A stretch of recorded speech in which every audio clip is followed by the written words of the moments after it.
البيت ده لازم يستمر، البيت ده لازم يكبر. I would never in my life thought أنا هحكي الكلام هذا بحياتي. I have memories of Gaza you would not imagine an 8-year-old remembers. فأي حد بيجي من قطاع غزة على أمريكا عشان يستقر فيها فهو في الأغلب بيجي اللي احنا فيه دلوقتي. For a good while it was from Syria, Colombia, Venezuela, Afghanistan. بس القرار اللي طلع مش هيتم على طول، البيت ده هيتم على طول because البيت هاي الواحد محتاجه، البيت هاي أهل غزة محتاجه no matter what. You're responsible for a lot of things, mentally, physically, emotionally. ايه اكتر دعوة تفتكريها اتدعت لك من حد كان قاعد في البيت هنا؟ الله يجبر بخاطرك. الفكرة هاي محدش يقول فكرتي للكل، الفكرة هاي إلك وإلك، الفكرة هاي تبعتنا ومع بعض حنكبرها ومع بعض حنستقبل أكتر وأكتر كهيومنز on this earth. Could you please let us know who are you and also what is this place? النهارده ان شاء الله هناخدكم في حكاية بيت غالبا one of kind محدش سمع عنه. اعتقد ان هو هيبقى حاجة بمثابة فخر لأي حد عايش جوه امريكا او بره امريكا، لكل عربي، وهو بيت الامل او The House of Hope. هو مكان تقريبا انشئ من ألم، من مسؤولية، تجربة. دي حاجة موجودة على ارض الواقع هنا في امريكا، وزي ما احنا بنلم الشمل بتاعنا من العالم كله لمكان ما احنا موجودين، فالبيت ده قرر ان هو يلم شمل جميع الغزاوة اللي بسبب الحرب كان عندهم امل في ان هم يبتدوا يحسوا باشياء يمكن تكون معتاد عليها، لكن معظم الناس اللي جايين من غزة بيعيشوا تجربتها لاول مرة. فان شاء الله هاخدكم في هذا الدوكيومنتري والبودكاست اللذيذ جميل جدا، اعتقد هيستفيد منه قوي. كملوا للاخر، هتاخد فكرة عن قصة بيت عمرك ما سمعت عنه قبل كده، وان شاء الله في يوم من الايام يكون مش بس بيخدم الناس اللي جايين من غزة، لا، للي بيعانوا من حروب للعالم كله ان شاء الله. يلا بينا. Could you please let us know who are you and also what is this place? What is this place?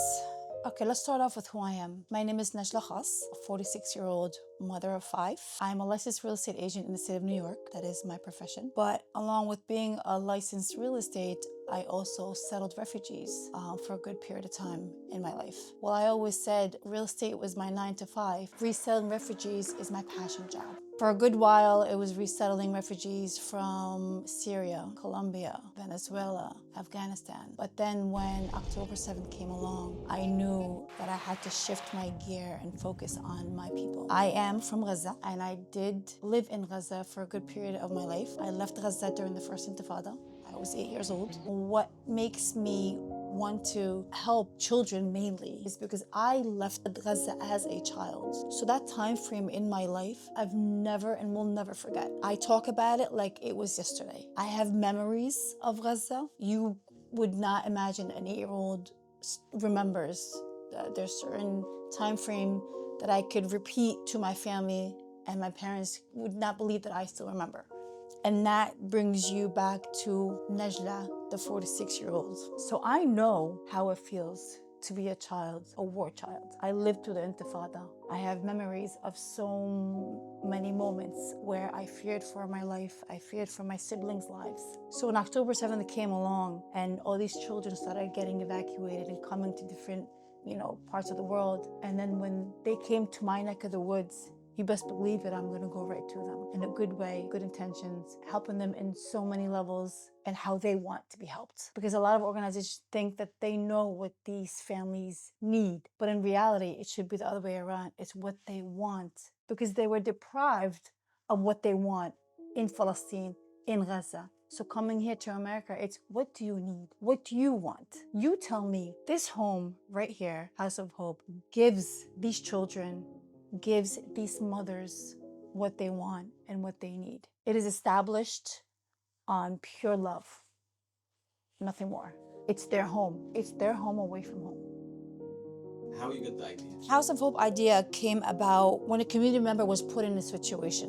This community member took in a mother and her 2 girls, and he was put in a situation where he couldn't host them any longer. So what had happened? We started scrambling and thinking, how and where is this woman going to go? Wouldn't it be great to have a place for these specific families that come from Gaza to stay in, to live in, to be comfortable in. And that's how the idea came up upon. Another community member and I came together. Alhamdulillah, he found this home. And along with finding this house, we knew that it was going to get filled quickly. Because not many people know when organizations do bring children from Gaza, there's pros and cons to being a host to a family. So when you're hosting a family, you're responsible for a lot of things, mentally, physically, emotionally. So then why not have a place for them to be living in comfortably without being discomfort to anybody else, without feeling that they're bombarding someone else's lives, without feeling that they are a huge burden on someone or someone's life for a good period of time, which may give or take about 6 to 9 months. So having this home came about by talking to other Ghazazwa that have been here and are struggling in a way where they feel like they're heavy on these families' homes, living in a place where they're not comfortable. They don't know how to communicate, or they are Muslims but they don't speak the same language or not from the same culture. So this home came about from experiences from other Ghazazwa, experiences from other host families, and why not be able to give them a place where they can come here, get the medical needs that they need, live freely, not feel like they are a burden on anybody, and just get the care that they need. دلوقتي في واحد بيتفرج ما يعرفش ايه هو البيت. البيت ده اللي احنا قاعدين فيه دلوقتي بيت الأمل. بيت الأمل لمين؟ بيت الأمل للولاد صغار اللي طلعوا من غزة، الولاد صغار اللي ما قدروا يعيشوا طفولتهم في غزة.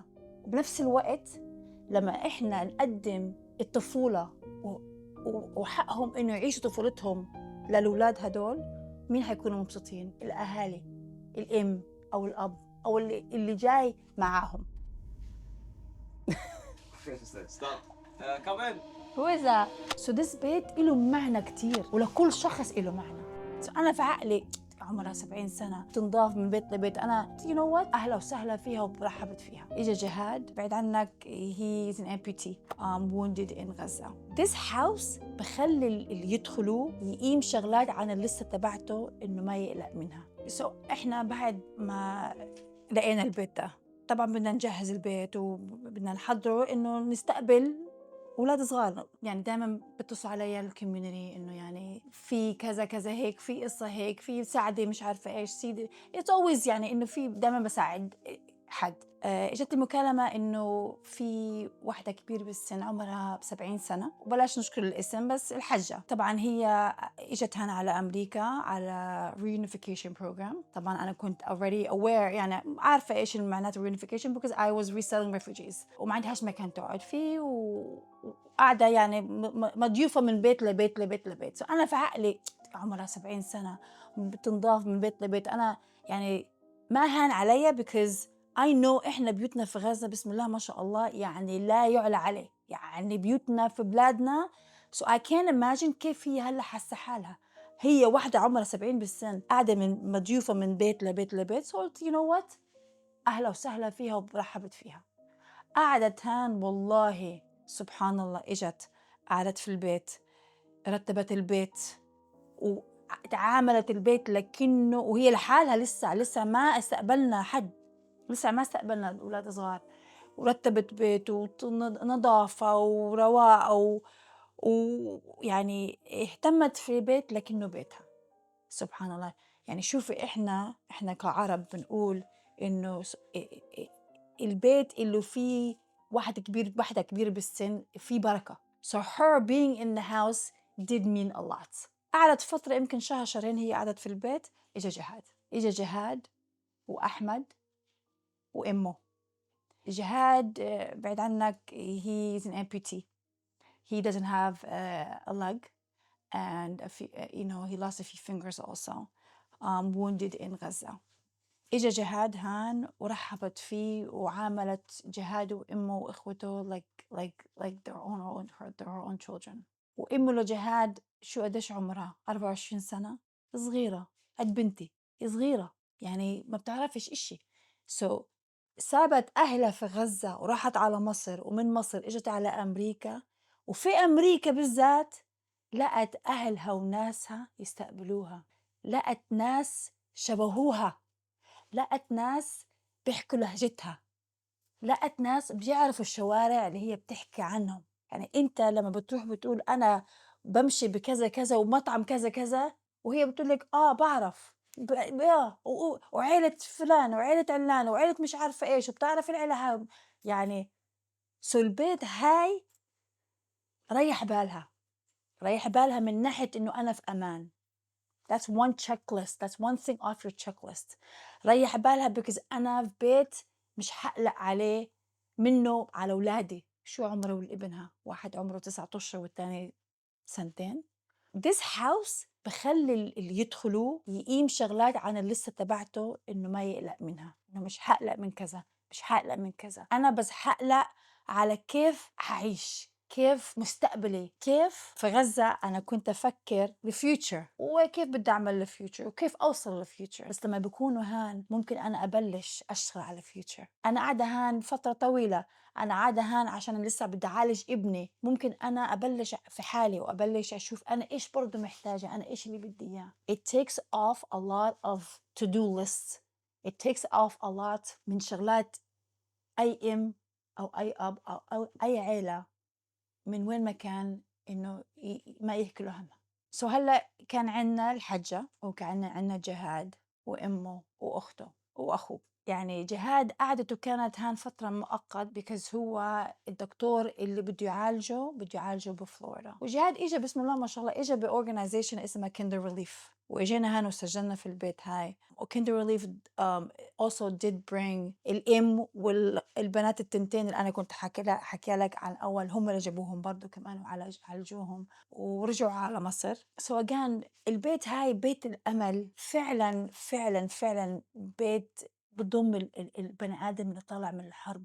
وما في كلام ولا في شعور الواحد يقدر يحكيه إلا لما تسأل الشخص هذا بالذات، كز هو طالع من حرب ورايح على بلد تانية، طالع من الحرب رايح على الدنيا تانية، على عالم تانية، على حياة تانية، على كوميونيتي تانية. والحمد لله لما إحنا نستقبلهم ولا أنا أستقبلهم ولا أي حد بخص البيت هاي بيستقبلهم، بنطفي النار اللي جوا، بنطفي النار اللي في قلب الأم اللي في غزة وابنها هان جاي يتعالج. شو بدك أكتر من هيك؟ في بعض الأشخاص، في بعض الأطفال، وفي بعض اللي بيجوا هان في يقعدوا في البيت هاي عمرهم 18 سنة. ما بيجوا مع رافق، ما بيجوا مع حد تاني، بيجوا لحالهم. أنت تصور الأم إن شاء الله ابنها عمره 50 سنة، الأم تمها أم، صح ولا لا؟ لما هي أم تعرف إنه ابنها راح على دولة تانية وجاي قاعد في بيت زي هيك، إحنا طفينا النار اللي في قلبها، مش قلقانة، مطمنة، قاعد ولا قاعدة مع أشخاص منه فيه زيه. this بيت إله معنى كتير، ولكل شخص إله معنى. ممكن لإلي إشي تاني عن حرامة أو عن عبد أو عن جهاد أو عن مي أو عن عن كل الأشخاص اللي قاعدوا في البيت هاي. بس الشغلة الوحيدة اللي ممكن إحنا كلنا نتفق عليه إنه البيت هاي بضمنا بيستر علينا. هذا البيت بيستر علينا كلنا. ايه اكتر دعوة تفتكريها اتدعت لك من حد كان قاعد في البيت؟ الله يجبر بخاطرك. تفتكري من مين؟ الحاجة كان دايما تحكيها، الله يجبر بخاطرك زي ما جبرت بخاطرنا. وشفت تأثيرها في حياتك؟ الله هو الله لازم دايما الواحد لازم always remember كما تدين تدان. What goes around comes around. You give, you get. You give a little، ربنا برجع لك إياه. الله إله معنى كتير، مش بس بالهاوس اوف هوب. وأنا بحكيها بهاوس اوف هوب، بحكيها ب a lot of refugees that I worked with prior. There was always a question that I was asked إنه أنت يا نجم يعني ما شاء الله يعني قاعدة وبتساعد العيلة هاي وبتساعد العيلة هاي وبتساعد وانت نفسك عندك عيلة، انت نفسك عندك 5 في البيت، وعندك طبعا جوز وبيت بس سبحان الله ربنا سبحانه وتعالى بحط البركة في الوقت، بحط البركة في بيتي، بحط البركة في أولادي. طول ما أنا مشغولة في الأولاد تبعون اللاجئين، ربنا سبحانه وتعالى منور نوره على أولادي. أنا اللي أنا اديته رجع لي بطريقة فوق ما أنت تتصور. أنا ممكن يعني إحنا قلنا إيش البيت هاي بلش على أساس إنه بده يستقبل أطفال جايين من غزة، صح؟ بس إحنا كلنا عارفين القانون وقف. is suspending the approval of almost every type of visitor visa for Palestinians. ممنوع أولاد صغار يجوا على أمريكا، بيروحوا على دولات تانية بس أمريكا ممنوع، ما في فيز لأي organization شغالة هان في أمريكا إنه يستقبلوا أطفال من غزة. That's why أغلبية الأشخاص اللي قاعدين في البيت هاي اللي قعدوا وراحوا واللي كانوا قاعدين ولسه قاعدين واللي جايين إنهم كبار بالسن، بس القرار اللي طلع مش حيتموا على طول، مش حيتموا على طول. البيت ده حيتموا على طول عشان إحنا هو عامر، البيت هاي عامر من إيش؟ من adults. بس sooner or later الوقفة هاي اللي our president made it's not gonna continue. sooner or later إحنا حنستقبل الأطفال طلع because في أطفال في غزة محتاجين علاج بطريقة ما فينا نوصفها. So this house will continue to stay open and continue to wait for the children يجوا من غزة لأمريكا يتعالجوا. مستقبل إله مستقبل البيت هاي. You wanna know why ليش إله مستقبل؟ because البيت هاي الواحد محتاجه. البيت هاي أهل غزة محتاجاه. أهل غزة محتاجاه no matter what. سبحان الله اللي عايش في غزة طول عمره وغصب عنه بده يطلع من غزة عشان يتعالج بده يدخل بيت يخليه يحس أو يخليها تحس إنه أنا لسه في بيتي، أنا بين أهلي، مش أطلع من غزة وأروح أدخل في بيت بعرفش إشي عن البني آدمين، بعرفش مين هم إيش هم، كل اللي بعرفه إنه يعني كتر خيرهم. أنا حمد الله ما أنا اسمع أنا أهلي they were hosting families من وأنا صغيرة. يعني أنا أهلي استقبلوا أطفال برضو وتعالجوا وصاروا بخير وكويسين وروحوا على غزة. هذا كله مش جديد عليا. بس بنفس الوقت بدي أحط نقطة كمان.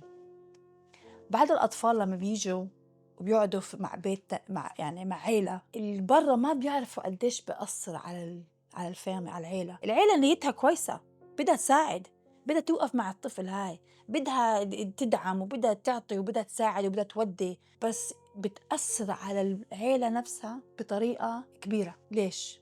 مش العيلة هاي إلها برضو أطفال؟ الطفل اللي ساكن في البيت لما أهله يجيبوا طفل تاني بكون فيه، ما هو الطفل بتمه طفل بحس بصير إنه الاتنشن ضاع على الطفل اللي جاي يتعالج ودلع والكل مهتم فيه والكل مش عارفة إيه، بخلي الطفل your own child بحس إنه يعني إيش فهمه؟ طب هذا ليش he gets all the attention؟ ليش هذا؟ So there's a lot of pros and cons in being a host family. This story is من إشي يعني إحنا شفناه. يعني أنا I know specific family that dealt with that إنه حسوا إنه بنتهم بالذات حست إنه ليش الكل انتبه على البنت هاي؟ ليش؟ الغيرة. kids بغاروا. With this house كل واحد قاعد لحاله، كل واحد عايش حياته، كل واحد بغرفته، كل واحد بمكانه، اللي بده يطلع، اللي بده ينزل، الأكل هو، الشرب هو، بس الواحد برضه بده يجي يقعد في بيت برضه his personal space. يعني الوقت اللي له نفسه، برضه شعورهم إنه أنا طلعت من حرب، أنا مش رايق، أنا زعلان، أنا محتاج، أنا بدي، أنا ما بديش، أنا مش طايق. الواحد لما بيطلع بحرب يا عمي جوات البني آدم بيكون إحساس there's no ما فيش كلام توصفه، ما في. القلب يعني بيكون على الآخر. يعني it's not مجروح، القلب متوجع. They need a lot of work and that is something else that is provided in this house. It's not a roof over your head. مش مكان فوق راسك، مش بيت عائلي. إحنا 100% بندي طرق إنه يعبروا عن نفسهم. يعني أنت بدك تحكي له في دولة عربية، في ممكن بعد الدولات العربية، يعني خلينا بس نقول في غزة، لما أنت بدك تقول له إنه بدك تروح أنت على دكتور نفساني what's their first reaction؟ شو رد فعلهم؟ نعم أنا مش مجنون، مالك؟ But little do they know إنه لما الواحد يروح يحكي مع دكتور نفساني بيطلع اللي جواه. والغزازوة اللي قاعدين في البيت هاي صدقني وأنا أولهم، الواحد محتاج يحكي مع دكتور نفساني.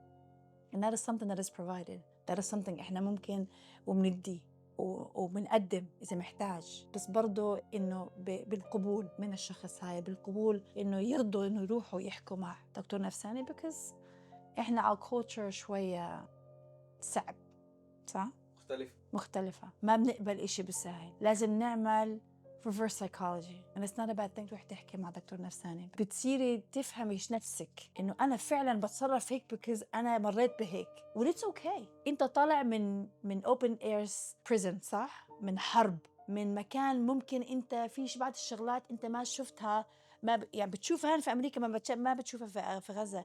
so برضو هان إحنا في البيت هاي بنحاول إنه نعلم إنه الصح من الغلط، كيف تعيش حياتك إنه western world different، تختلف الشغلة، كيف تتعامل مع الناس، إيش الصح من الغلط من ناحية إيش، مش دينيا، إيش الصح من الغلط مع المنطقة اللي أنت عايش فيها. not everything is religious wise. كيف أنت هتتعامل مع جارك، كيف هتتعامل لما بتركب الباص. صح في دولة عربيات في باصات، بس في غزة ما في شغلات كتير لازم يتعلموها وإحنا بنعلمهم. في شغلات كتير بنقدم لهم إياه because إحنا عارفين إنه محتاجينها، وبسهل الأمور وبسهل الحياة أكتر وبخفف الهم اللي هم شايلينه، وبتعلموا شغلات كتير. تعلموا إنه أنا هلأ ممكن أنا start again، حكيت قبل هيك ممكن أنا could start أشوف إيش أنا حابة أعمل. what's my هواية. I wasn't able to do that في غزة because I was too busy عيشة الحرب.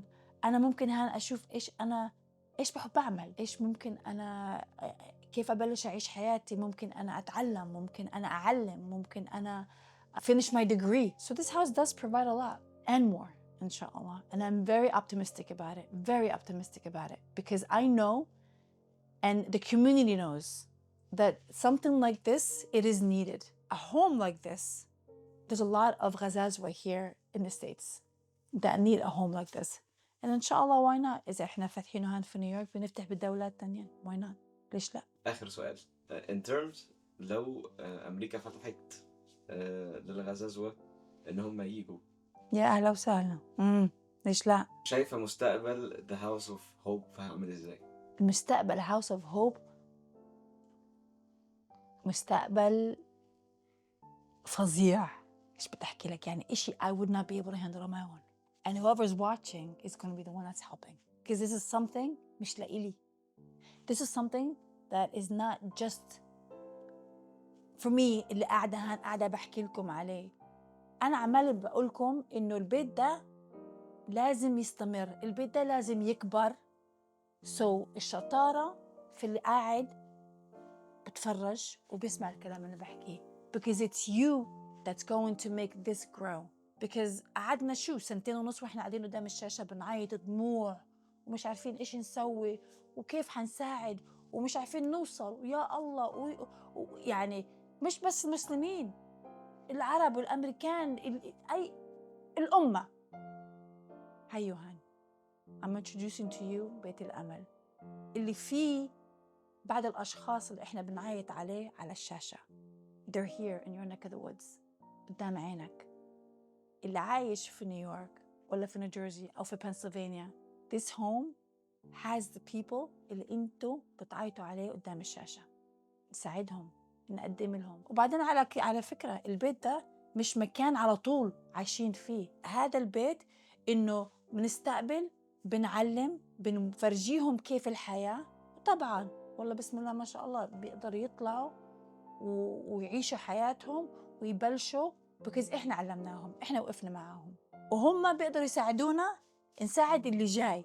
circle of life بيجوا بنساعدهم، بنعلمهم، نوقف معاهم، بنكون جدعان على قولة المصريين وجدعان وبنعمل الصح والأصول. بيطلعوا بتسهلوا بعيشوا حياتهم، بيجوا هم بعلموا اللي جايين بعديهم. And that's how it's gonna be. ممكن في يوم من الأيام البيت ده ما بقاش مجرد بيت، يكون مؤسسة كبيرة. There you go. هيك حكيتها. الفكرة بلشت عشان الغزازوة because إحنا حالياً في موضوع غزة، قلبنا ودمنا وكله غزة وفلسطين وموضوع فلسطين وقضية فلسطين واللي بيصير في أولاد فلسطين.